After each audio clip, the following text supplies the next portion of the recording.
Salut, c'est Steph. Donc aujourd'hui, on va parler d'un principe vraiment que je trouve extrêmement important. Si tu es en reconversion, c'est vraiment une erreur que font 95% des gens qui se reconvertissent. Et ce principe, j'ai appelé ça l'effet Brise de Nice. Donc si tu fais partie de la famille, si tu fais partie de ma liste email, tu sais que je t'ai offert 1 heure de coaching gratuit pour pouvoir t'aider à te reconvertir. Et en faisant ces coachings, en faisant ces heures de coaching gratuit, je me suis rendu compte qu'il y avait quand même une erreur qui revenait assez souvent. Et vraiment, cette erreur, j'ai appelé ça l'effet Brise de Nice parce que ça me fait vraiment penser au film Brise de Nice. Je sais pas si tu as vu le film Brise de Nice, si tu connais l'histoire. C'est l'histoire d'un gars qui s'appelle Brise, donc, qui habite à Nice et qui est fan de surf. Tu sais, il est vraiment à fond dedans, il a vu tous les films sur le surf, il connaît tout sur le surf. Mais il s'avère que ce Brise de Nice, en fait, il a jamais surfé de sa vie. Et je sais pas si tu vois le parallèle, mais c'est vraiment facile de devenir un Brise du code. Tu vois, de connaître un peu les frameworks, de suivre les gens sur Twitter, sur YouTube, connaître les frameworks du moment, les bonnes pratiques du moment, et de pas vraiment coder. Et ça, dans l'absolu, c'est pas vraiment grave, c'est même un avantage. Ça s'appelle de faire de la veille technologique. Et ça, c'est quelque chose, on peut même te poser la question en entretien d'embauche, à savoir si tu suis des gens sur YouTube ou sur Twitter, quels sont les influenceurs que tu suis, etc. Donc, dans l'absolu, c'est vraiment bien de savoir ça. Mais ça devient problématique quand tu passes 95% de ton temps à faire que de la veille. Parce que la veille, si tu veux, c'est la cerise sur le gâteau. C'est pas le gâteau. Et en faisant ça, tu te tires vraiment une balle dans le pied. En me disant ça, je suis sûr que je t'apprends rien, tu sais déjà. Mais pourquoi on fait ça ? Pourquoi on fait ça ? Parce que... Et moi, je te dis ça parce que je l'ai fait aussi, et il y en a d'autres qui le font.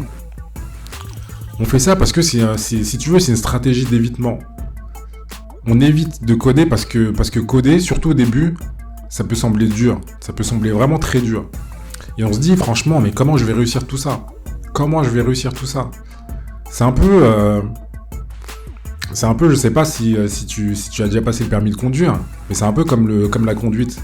T'arrives à l'auto-école, on te dit, faut regarder le rétro, faut regarder l'angle mort, faut passer les vitesses, faut appuyer sur l'accélérateur, débrayer. Enfin, il y a vraiment plein de choses à faire et on se demande, mais comment je vais réussir à faire ça ? Puis au final, on y arrive. On y arrive tellement qu'au final, il y a des gens qui arrivent même à téléphoner au volant, à manger au volant, et qui font tout au volant, tu vois. Même si c'est pas quelque chose que je recommande, hein. Loin de là. Mais tu te rends compte que voilà, on le fait de manière mécanique par la suite. Et la seule façon, en fait, si tu veux, de pouvoir y arriver, c'est la répétition.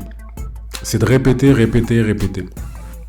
Et c'est pas moi qui le dis, de toute façon. C'est pas moi qui le dis, c'est la science. Tu vois, la répétition, ça crée ce qu'on appelle...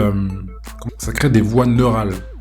Non, des voies neuronales. Ouais, je crois que c'est comme ça que ça s'appelle. Ça crée des voies neuronales, si tu veux. Pour se faire simple, je vais faire le Jamy. Pour faire simple, c'est un peu comme quand tu traverses la forêt ou que tu traverses une campagne, tu vois. Il n'y a pas de chemin défini, t'as des chemins de campagne.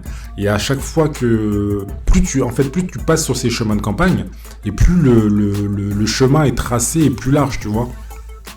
C'est exactement la même chose qui se passe dans ton cerveau. Ça crée des routes dans ton cerveau. Et ensuite, plus tu suis cette route, et plus c'est facile de t'y retrouver. Et donc, plus tu vas répéter, et puis ça va devenir naturel pour toi. Et je dis bien naturel, tu vois, j'ai pas dit le mot facile. Ça va devenir naturel, mais pas facile. Et finalement, si c'est dur, c'est une bonne chose. Et heureusement que c'est pas facile. Parce que si c'était facile, tout le monde le ferait. Tu vois, pendant mon coaching, il y a quelqu'un qui m'a posé la question et qui m'a dit Steph, est-ce que tu crois vraiment que c'est pas trop tard en fait le développement ? Parce qu'il y a plein d'organismes de reconversion, il y a plein de gens qui se mettent dans le développement chaque jour. Est-ce que tu crois que c'est pas trop tard ? Et je lui dis non, c'est pas trop tard. C'est vraiment pas trop tard. Parce que sur tous les gens, il y a 80% des gens qui vont lâcher l'affaire. Il y a 80% qui vont lâcher l'affaire parce que c'est trop dur. Et donc, au lieu de faire de la veille, tu vois, au lieu de faire de la veille, code tous les jours. Et quand tu vois que c'est dur, réjouis-toi. Réjouis-toi que ce soit dur.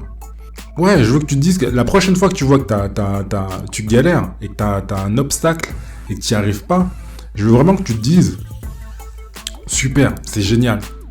C'est génial parce que si c'est dur, ça veut dire qu'il y en a plein qui sont en train de lâcher l'affaire au même moment là. Pendant que moi je suis en train de galérer, il y a d'autres personnes qui sont en train de galérer et eux ils vont lâcher l'affaire. Mais pas toi. C'est super que le code ce soit pas facile. C'est parce que c'est pas facile que tu vas trouver du taf facilement. C'est parce que c'est pas facile que tu vas avoir une bonne paye à la fin du mois. C'est parce que c'est pas facile que tu seras fier de toi à la fin de la journée. Donc réjouis-toi quand tu vois de la difficulté. Vraiment. Je veux que tu te dises, waouh, c'est génial, c'est dur. Donc en conclusion, concentre-toi sur l'essentiel. Concentre-toi sur le code, sur ce que tu dois apprendre et coder tous les jours. Répéter, répéter, répéter, pour que tu puisses faire le chemin dans ta tête. Faut vraiment t'y mettre, faut vraiment coder tous les jours. Et si tu sais pas par où commencer, si tu sais pas vraiment quoi faire, bah rejoins la famille. Il y a le lien en description. Dedans, je t'explique, en fait, je te donne un plan de formation complet que tu vas pouvoir suivre et pouvoir réviser chaque jour. Donc voilà, je tiens de répéter, en conclusion, ne deviens pas un Brice de Nice du code. Code tous les jours et réjouis-toi quand il y a des difficultés. Voilà, c'était Stéphane. Merci de m'avoir écouté.